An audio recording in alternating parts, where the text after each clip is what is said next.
Hey everybody, here we are. It's lesson number 6. So here's Donna.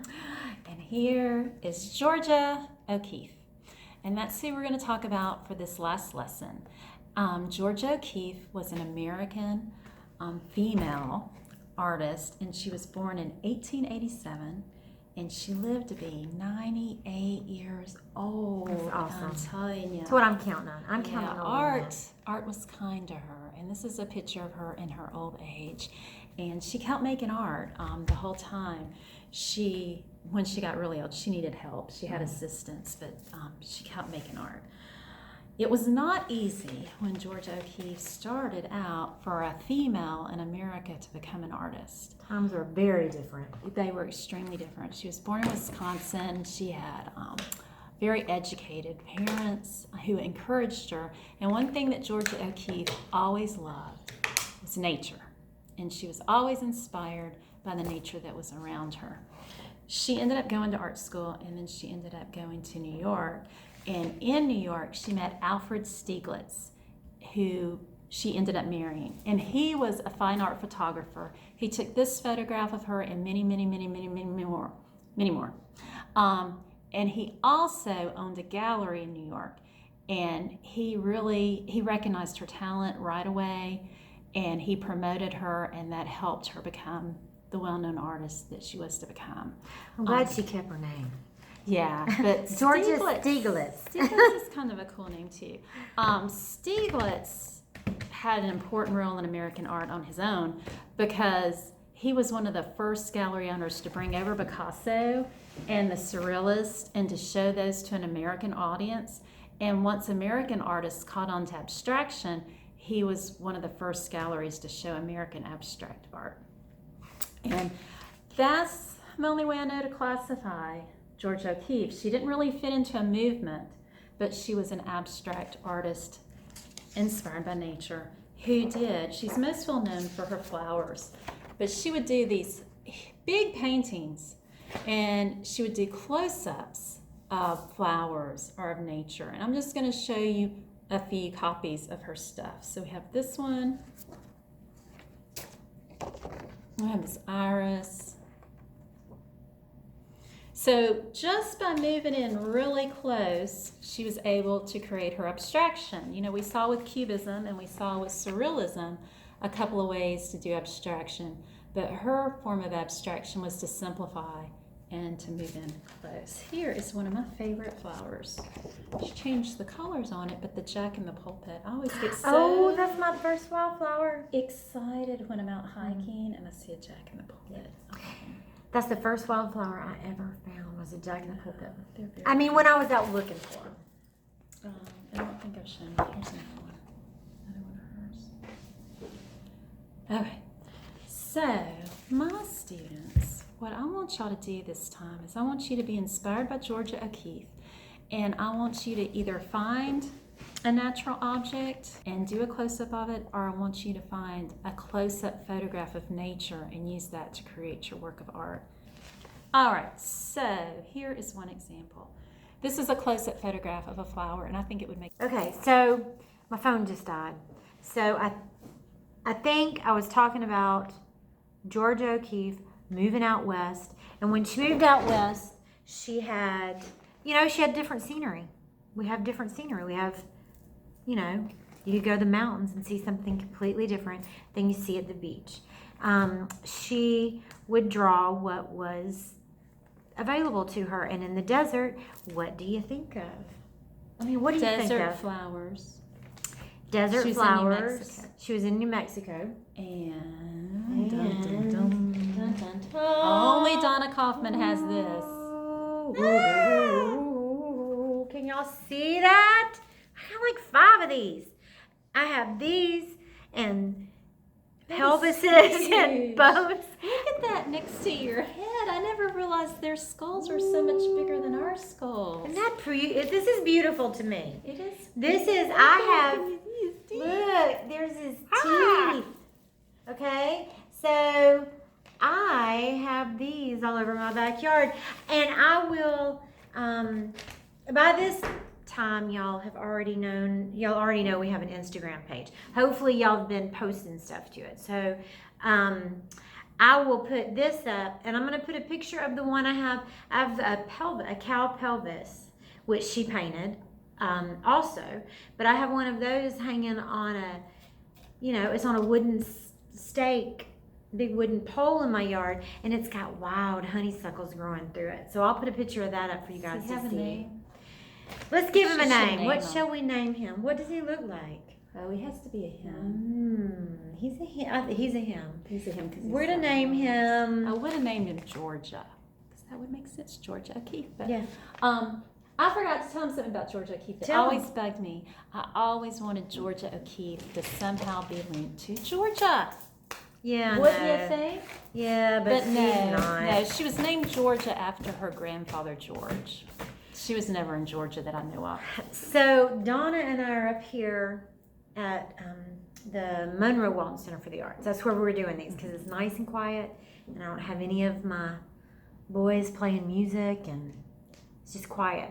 So I went to my yard and I got my skull, and I brought it. Ooh, I have deer skulls. I have a raccoon skull. I think they're beautiful. I have no skulls, none. Oh, I can share. I'll share my skulls with you, Donna. That is a friend. So when I brought George here in a box. We'll call him George. I brought George here in a box, and along with George, and I don't know if y'all are gonna be able to see this jumped out of the box. Can y'all see him? Which we had to grab him. I have holes. Donna got him. It was too fast. Wait a minute. No, if he jumps out, I'm not gonna let him out. But I'm gonna see if y'all can. If he jumps out, I will. He's fast. He's very fast. Can you see Don't let him him? jump out. He's beautiful, Okay, but fast. so I gotta take him home because he's probably she, whatever. Maybe that's Georgia. Has Is your name Georgia? Are you Georgia? Has I'm sure he's got a family or she's got a family, so I've got to get him. I'm gonna put him back in the eyeball of George when we get home. Okay, so our project for all of my classes, with the exception of nature illustrations, you have a choice. You can do the close-up of the flower, or you can do this.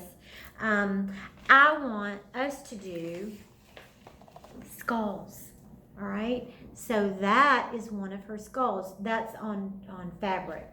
I think she did a lot of her skulls I've seen a lot of them done on fabric, but I don't know that I don't know that she did. I'm just saying that. Oh, you mean as a background? Yeah. Oh, yeah. I mean, thought a lot she of meant them like that literally on fabric. No. Like a blanket. I don't know. Maybe she thought it looked like the desert landscape. It is pretty. It is very pretty. But a lot that I've seen have been done on fabric. Mm-hmm. So you don't actually have a real live skull that you can look at because we are not at Summit. So what I'm going to do is I'm going to pull together some images for you guys. My younger class, no, actually all of them. Y'all are going to create a pattern background, and then we're going to collage. So that's all going to come to you guys separately. But I wanted you to see the skull, and I wanted you to see this image. Let me see if there was. Oh, okay. Jack, look at this one, Jack. How cool is that? Beautiful, beautiful. I've got horns too. Let's see, I think that, I told you it's a pelvis bone, and it's got the wild honeysuckles growing out of it, but that's what this is. That's one of her images of pelvis. It's called Pelvis with Blue. All right, so I think that's all. I mainly just wanted y'all to see my skull. I love my skulls. All right, but the skull is why I'm so excited to do this project. So I want y'all to do the skulls. All right, Donna. And my older kids, if y'all have skulls at home in your yard, Let me know. you can Because friend Donna and you can draw your skulls. Or if you want to look up an image of a skull and you want to draw a skull, that's fine with me too. But oh, there's another one. I figured flowers and nature might be a little easier to come by than skulls. Unless you whip with me. Yeah. Unless you look at Just this that, one. yeah. And see, there's that background again that I'm talking about. See, that one almost looks like the one that. That It's one. very patriotic looking. Yeah, it is. Well, it's cow skull in red, white, and blue. Mm-hmm. See, Here that comes one George looks- again. George is hogging the screen. That one looks like that one. All right. Enough about my skulls. I need to get my lizard back home. So, okay, you wanna? Well, are you this ready? is no. I just want to say this has been fun. This has been. We've missed seeing y'all. And We It's just weird, but this has been fun. This has been fun. Donna and I have learned. You know, we work very good. We work very good together. We knew that, but like this, you know, this has just been good. I mean, I don't know how to say it. It's been a good thing. So I miss. So there seeing are all you good guys. things even in bad things. That's right. So That's it's been a right. good thing. We are going to come through this way more resilient than we. And we than we hope thought. y'all have found all the good that you've enjoyed this time at home. And I hope y'all spent a lot of good time with your family and that you've had a lot of fun. But I hope that y'all have been just creative. yeah, Taking this time to just be really creative. Like Donna said in the very beginning of these videos, how healing art is and how just good for your brain, good for your art is just wonderful for your overall well-being. So we hope that all of y'all have taken the time and now to do you some fun know stuff. you have a resource, right? So we hope you do all the projects and you send us the projects. Mhm. But if for some reason you don't get them all done, It's okay.